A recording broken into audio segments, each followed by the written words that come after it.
Monday morning 6:10 और सूरज ने दस्तक दी। मेरी होने वाली दादी फुल ऑन टेंशन में थी। उन्हें आकर मेरे दादाजी ने एक चाय की प्याली दी। जैन का महीना था, लोग ठंड से ठिठुर रहे थे, पर न जाने क्यों मेरे पापा के पसीने छूट रहे थे। दाएं से बाएं, बाएं से दाएं, दाएं से बाएं, बाएं से दाएं चल चल के जैसे वो जिस अस्पताल में पीटी उषा का रिकॉर्ड तोड़ने वाले थे। उतने में डॉक्टर ने बाहर आकर एक खुशखबरी थी। आई डोंट नो वो खबर कितनी खुशी वाली थी, क्योंकि पैदा मैं हुआ था 8-5 और मैं जोर जोर से रोया था। न जाने क्यों बच्चे पैदा होने के बाद सबसे पहले रोते हैं। आई थिंक वो जानते हैं कि वो किस दुनिया में पैदा होते हैं। फिर क्या था, दिन बीते, महीने बीते, साल बीते और मैं बड़ा होता गया। मैं गिरते पड़ते चलना सीखा, पापा से आंख मारना सीखा, दोस्तों से विसिल करना सीखा, मम्मी से डांट खाना सीखा और हाँ, प्यार का मतलब भी सीखा। मेरा नाम पहले कुछ और रखा गया था, फिर मुझे बुलाने लगे कुछ और। शायद ये भगवान का इशारा था कि बड़ा होने के बाद मैं डिग्री सर्टिफिकेट से लगूंगा कुछ और, लेकिन दिल से रहूंगा कुछ और।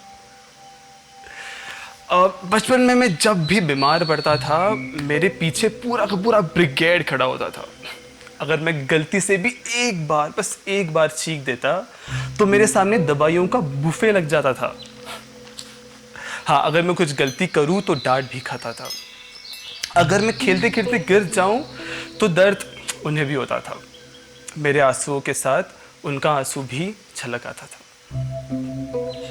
अगर मेरा पेट गलती से भी खराब हो जाए तो पूरा परिवार, आई स्वेयर, पूरा परिवार मेरे पीछे काढ़ा लेके भागता था। रात को नींद ना आए तो घंटों तक कहानियां सुना करता था। घर में हर जगह भागा करता था। बस यूं ही भागते भागते, यूं ही कहानियां सुनते सुनते न जाने कब मैं बड़ा हो गया। ना ही मुझे पता चला, ना ही उन्हें पता चला। यूं ही भागते भागते मैं किंडरगार्टन से स्कूल, स्कूल से कॉलेज, यूं ही भागते भागते मैं किंडरगार्टन से स्कूल, स्कूल से ट्यूशन होते हुए कॉलेज पहुंच गया। 18 साल की उम्र में मेरे मम्मी पापा मुझे हॉस्टल तक छोड़ने आए थे।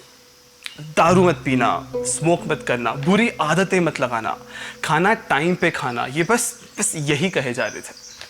आई नो, उन्हें भी पता था एट द एंड मैं हॉस्टल जा रहा हूँ, कितने दिनों तक ये मैं सब कर पाता।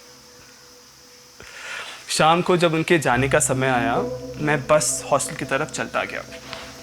मैंने पलट के नहीं देखा, क्योंकि अगर मैं पलट के देखता तो शायद वो रुक जाते, या शायद वो मेरे आंसू देख पाते।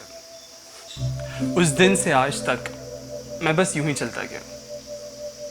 ये जिंदगी का साथ निभाता चला गया। न जाने मुझे पुराने गाने पसंद आने लगे।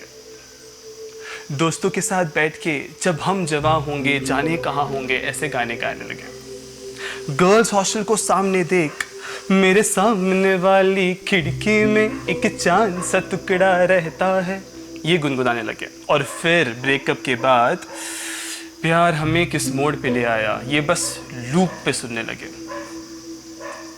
4 साल कॉलेज से कब बीते पता ही नहीं चला।